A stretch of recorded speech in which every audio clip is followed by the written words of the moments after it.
Welcome back, guys, to another Warframe 2024 playthrough episode. Now, as alluded to last week, this is going to be a bit of a different format moving forward, owing to the fact that I have far less time to come up with these videos now, both editing and playing. So, yeah, we're going to basically try and make these a bit faster paced, I guess.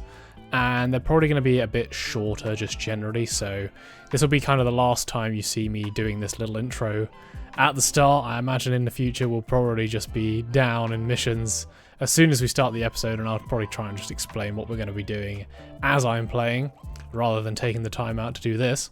So at the end of last episode, if you remember, we were collecting a load of cryotic. I didn't actually manage to finish collecting all of the cryotic we needed before our resource booster ran out. However, I've logged in today and got myself a 9-hour resource booster. So I'm going to make the most of that and try and finish getting all the cryotic that we need, which is about 70,000. If we take a look, we are at 56,599. So about an hour's worth of farming should get us there. Fingers crossed.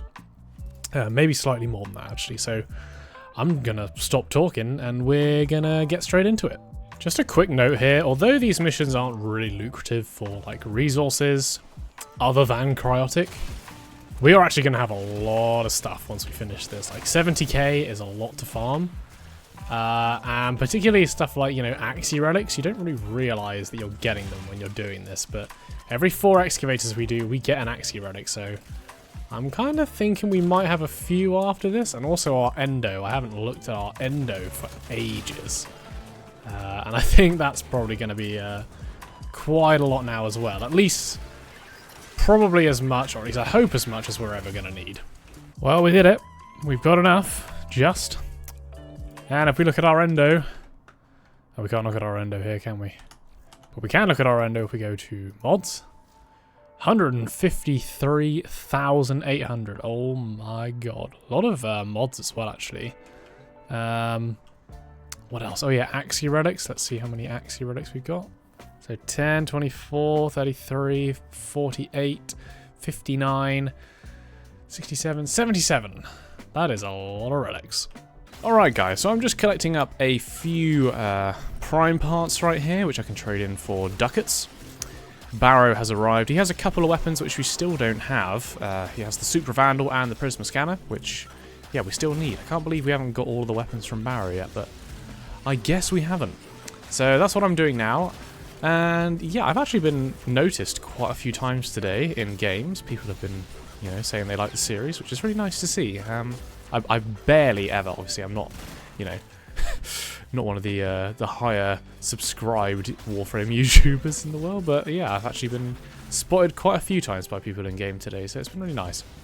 So what we'll do, I'm going to keep going on this, and then once we've got enough in the way of Duccats, we'll head over to Baro, buy those last 2 weapons.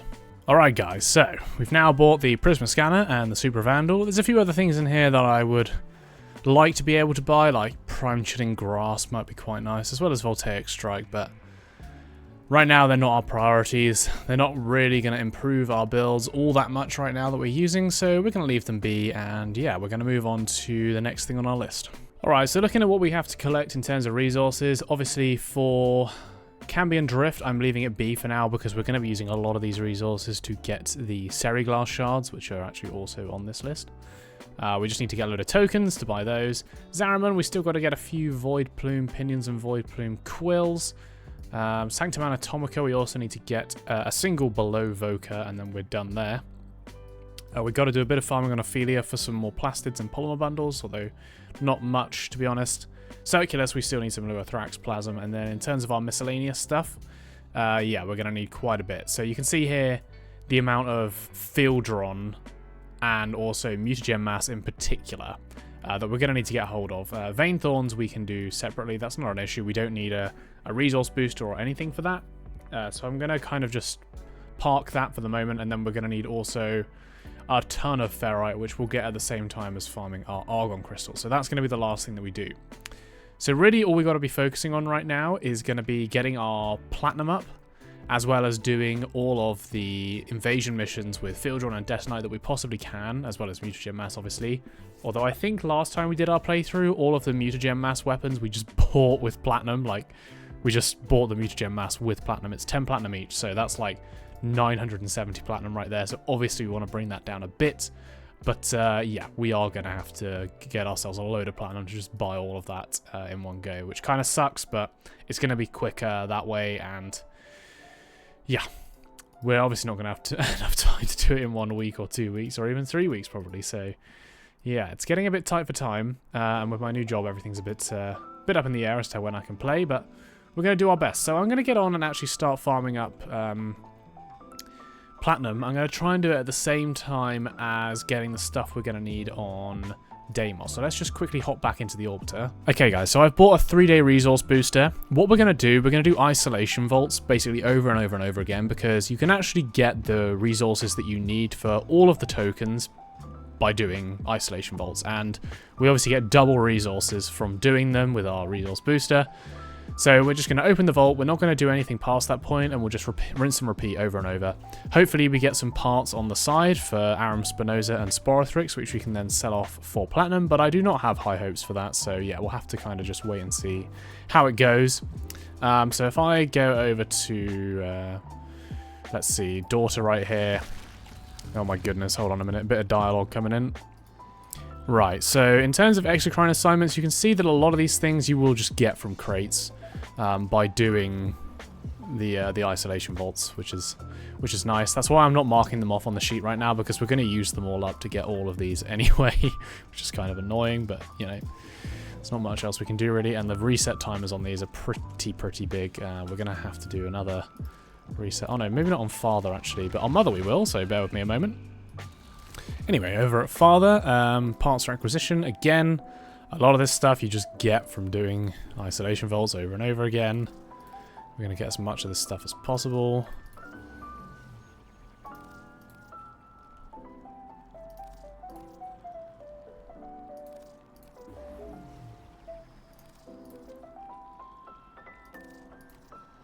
Good. And now, last but not least, is Sun.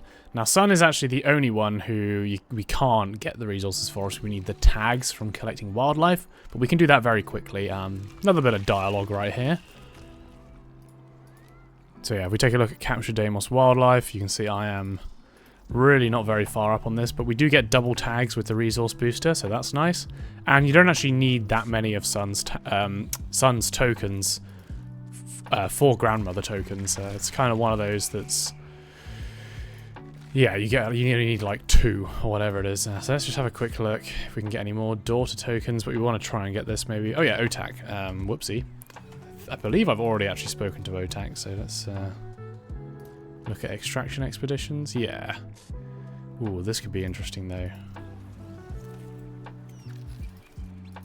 Yeah, I imagine we'll probably quickly run out of this as well, but again, mining, not the hardest thing in the world.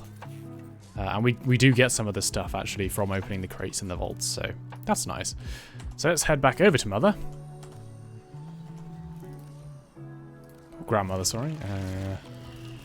Exchange family tokens. So we should now be able to get one of the 4s. These all require daughter tokens, I think. Oh no. Interesting. Okay. This one doesn't take daughter tokens, but it does take Otak tokens. So we might actually be able to get both of those, if we're lucky. Or we could just get a 4 and a 3, that might be better. Yeah, let's do that. Let's get that.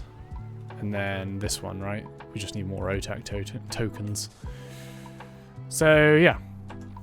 We need 20 per Seriglass shard, so 60 in total. It's going to take us absolutely ages, but we're just going to get on Isolation Vault Tier 3.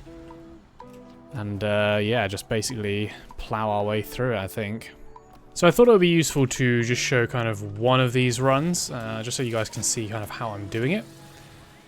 I'm doing Tier 2 Isolation Vaults. I think I selected Tier 3 in the previous clip, but I find Tier 2 to actually be the more lucrative.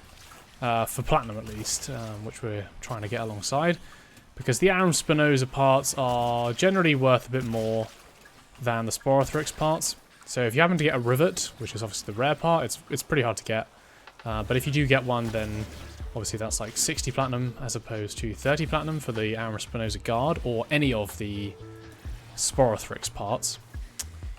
So yeah, what you want to do, or what I like to do, is you can see every time you break these kind of little, well, infested containers, I guess, the cysts, you have a chance of getting some resources. That can be fish parts, it can be ores, so they're always worth breaking. Just trying to get as much stuff in one run as you possibly can. You know, we can't actually do anything in this whole like part. We're just waiting right now, so obviously we don't want the objective to die. If you were someone who kind of just wanted to AFK a bit, then you can use Itzal and use your second ability, and that will shroud the point and make it essentially indestructible, but you do have to still be aware of the flying enemies that can shoot you down. Kind of annoying. I don't know why they can see me, but they can. But as you can see, nothing can actually damage the objective here. So yeah, that's that. So that's what we're going to be doing for this part. So right now we're just going to keep running around, and then we'll move into the cavern in a second. All right. So once we're in the cavern, we're actually going to throw down our Uncle Crewmate. What that is going to allow us to do is go around and farm up or mine all of the ores that are in this room. So we're going to come right down here, throw down the Uncle Crewmate. We'll get out our laser drill.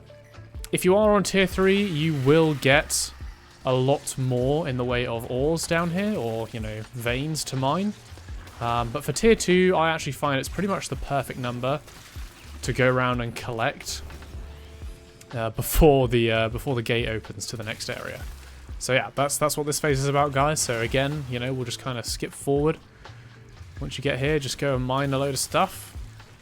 It does help with getting all of Otak's tokens, I find. Alright, so now we're through there. Managed to mine everything in that cavern. We're going to go ahead and try and find the main room where our necromates are going to spawn, and we're just going to use Exodia Contagion to one-shot these guys. Should be very quick. Again, if you see these kind of cysts about, go ahead and destroy those. Get yourself some extra resources.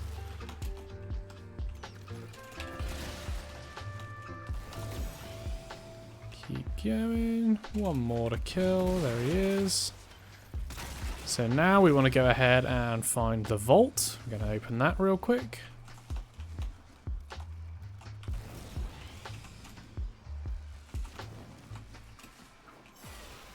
Here we go. Activate that. Use Vault to speed up Otak, or Lloyd, sorry. Lloyd and Otak. That'll get him around point to point a bit quicker. Sometimes he can bug out and get stuck in places if he's going too fast, but for the most part I do find it just faster to speed him up with Vault. Alright, so when the Vault's open, you can actually do this straight away. So we want this one, and then that one, and then that one, and that one. There we go. Gather up all of that. We are lucky enough to get ourselves an Aram Spinoza Guard this time, so that's good. And a few more ballistic matrices. So the Aram Spinoza Guard is worth about 30 platinum. It took us about 7 to 8 minutes on each one of these runs, I would say. And I reckon with the load in and load out times, you're looking at one run every kind of, I don't know, 10 minutes or so. And we're out. So let's just take a look at what we got. So we obviously got only a few mother tokens, but, you know, it's still mother tokens.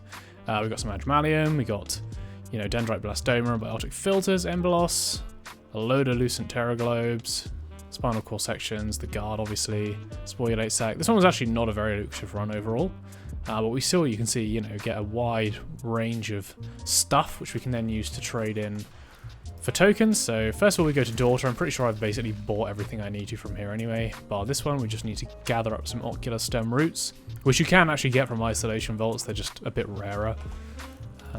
And then, yeah, we'll head over to Otak and do his expeditions. We've already got everything from here, so that's all good.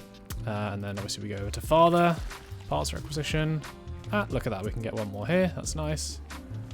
3 off of him. And that's basically what you do, guys. I usually do about 3 runs before I go around and get all of the tokens.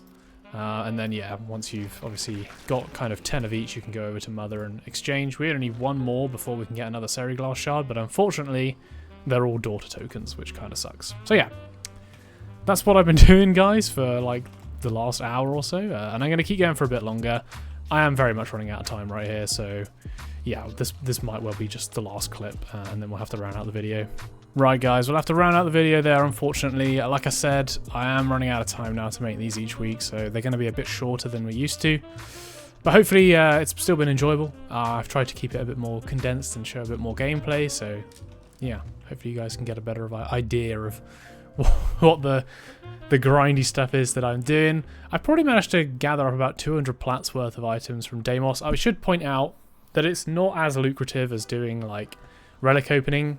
For example, if you're just farming platinum, then it is not up to that level. So if you are looking to, you know, find a way to farm platinum, then still do that.